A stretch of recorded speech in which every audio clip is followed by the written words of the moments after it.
Assalamualaikum warahmatullahi wabarakatuh. Selamat datang di channel Fauzi Hamdalah. Kali ini kita akan membahas tentang perawatan rutin talas pratama ya, pratama 2 ya ini ya. Jadi ketika kita miliki tanaman talas pratama, yang harus rutin kita lakukan adalah pembersihan rumput ya, pembersihan dari rumput-rumput ya, apalagi saat ini itu lagi musim hujan teman-teman. Nah ini ya, ini kemarin sudah saya bersihkan rumput-rumputnya, ini yang belum teman-teman. Nah ini yang sudah lurus ke sana ya teman-teman ya, dan itu juga sudah. Jadi yang pertama itu kita harus rutin membersihkan rumput ya. Nah seperti ini ya, ini contoh yang sudah besar, ini yang masih kecil, kita kasih jarak ya. Nah ini belum ya, nanti akan kita tunjukkan cara mencabutnya ya. Nah ini maaf teman-teman ya, lagi batuk. Nah ini airnya itu terus-terusan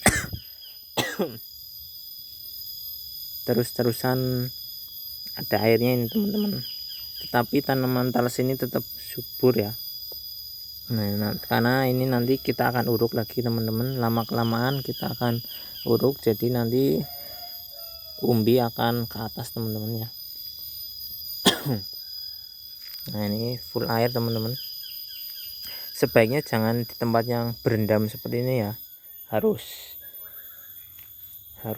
yang kering lah. Kalau terlalu basah pun hasilnya kurang bagus ya, apalagi terendam seperti ini ya. Ini kemarin hujan cukup lebat, jadi airnya masih menggenang seperti ini ya.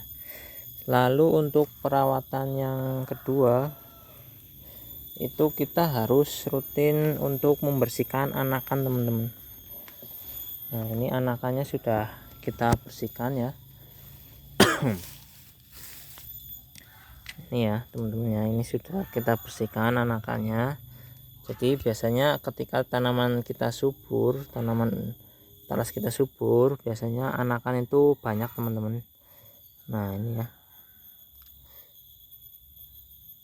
setelah itu kita juga rutin melakukan pengurukan teman-teman.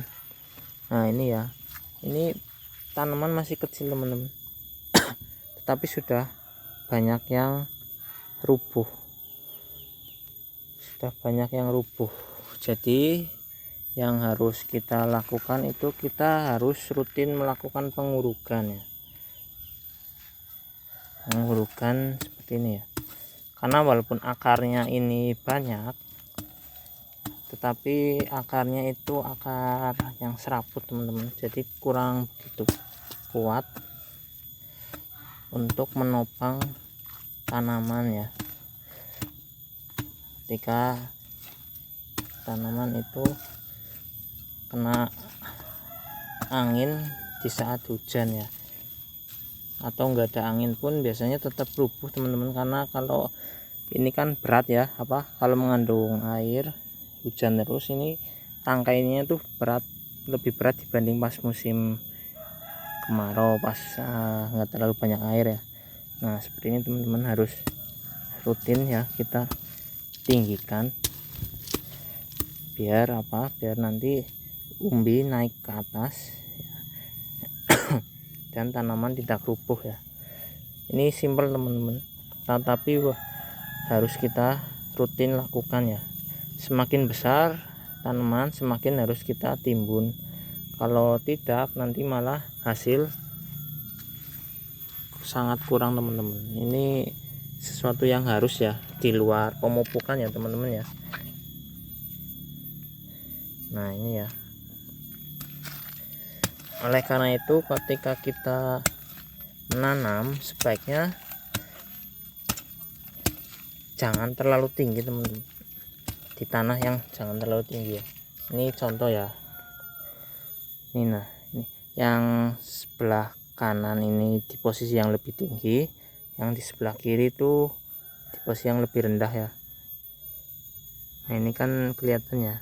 Jadi ini saya harusnya nanamnya sebaiknya di tanah yang bawah, agak bawah gini ya, melengkung ya. Yang nanti lama-kelamaan yang tanah yang agak atas diuruk sini teman-teman. Jadi lama-kelamaan ini yang tinggi ya. Jadi jangan kebalik teman-teman. Jangan sampai ini kita nanamnya di bedengan yang tinggi. Kalau di bedengan yang tinggi nanti pas pengurukan itu tinggi banget teman-teman, dan rawan untuk kering ya, karena tinggi segini kan, misal tinggi segini kan nanti yang tanah sini kering teman-teman. Tapi kalau dari sini nanti kan pada akhirnya tingginya akan enggak terlalu tinggi ya.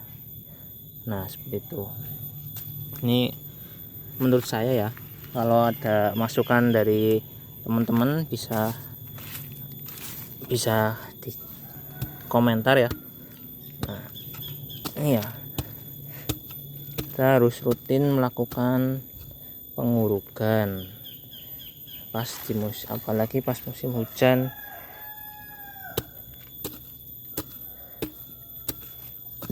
Kalau nggak diuruk hasilnya kurang bagus teman-teman. Nah, dan untuk pemupukan itu rutin ya. Kalau mau hasil umbi yang besar harus kita pupuk. Kalau sekedar untuk kita makan sendiri nggak perlu dipupuk, nggak apa-apa teman-teman. Tapi kalau untuk kita targetnya untuk kita jual, tentu kita harus bersaing dengan orang-orang petani yang mereka berupaya untuk memberikan sesuatu yang maksimal ya. Kita yang misal hanya sekedar menanam tapi ingin untung besar akan kalah dengan orang yang berusaha secara maksimal ya. Karena memang pasar itu kan yang menentukan kan pasar ya. Pasti lebih suka yang lumayan besar, jangan yang di bawah 1 kilo, kalau bisa 2 kilo. Tapi kalau terlalu besar juga nanti untuk pasar-pasar yang konsumen yang kecil-kecil ya, yang mau beli sekilo 2 kilo kan juga akan mikir ya kalau dapatnya 3 kilo tuh. Jadi kita harus menyesuaikan pasar saja. Nah sudah ya, ini harus saya tinggikan. Videonya akan kita hentikan di sini ya. Tapi untuk prosesnya itu seperti ini teman-teman. Sekian dan terima kasih. Assalamualaikum warahmatullahi wabarakatuh.